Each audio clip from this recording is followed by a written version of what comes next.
Problem in classrooms across the country, and it's not about what your kids are being taught, it's about the person who is teaching them. According to reports, the number of inappropriate student-teacher relationships is actually on the rise. 7% of middle and high school students surveyed have experienced unwanted, inappropriate touching from an adult, most often a teacher or a coach. And you know, that may not seem like a lot, but it equals about 3.5 million students nationwide. Tonight, one survivor's story and what he's doing to stop this from happening to your child.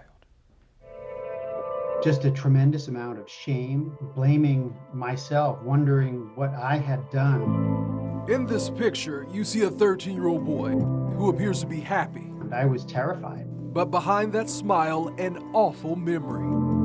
I was sexually abused by a male teacher when I was a freshman in high school. It was the 1980s, and Jamie Forbes says the abuse happened more than once. He was my advisor at the time, my abuser, and while he was removed as my advisor, he was actually not fired from his position. This is Forbes' alleged abuser, Ray Bono. He was charged with multiple counts of sexual misconduct in 2019. Most of those charges were dropped because of the statute of limitations, but the Massachusetts Supreme Court reinstated some, and those prosecutions are ongoing. Bono has pleaded not guilty. I blame myself for not, what I felt was not having the strength to protect myself. Forbes has found his strength in a new mission. He's the CEO of Learning Courage, a nonprofit devoted to reducing incidents and improving responses to sexual misconduct in schools. First of all, try to normalize the conversation, because you know that it's rare to find people who feel comfortable talking about the topic of sex, the topic of sex in schools.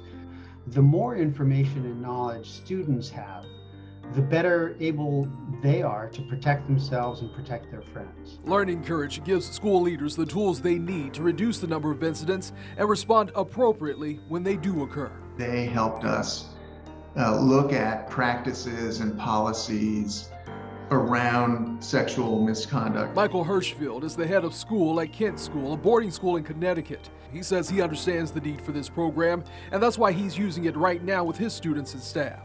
Hirschfield says the program has taught him to support and focus on survivors of sexual assault. The second thing they've helped us with in terms of teaching is understanding sexual misconduct, particularly that perpetrated by adults on students, is really about power. Forbes hopes more schools take advantage of the program and make it a part of ongoing discussions, so what happened to him doesn't happen to another child. For many people, those are memories that stick with them throughout their life.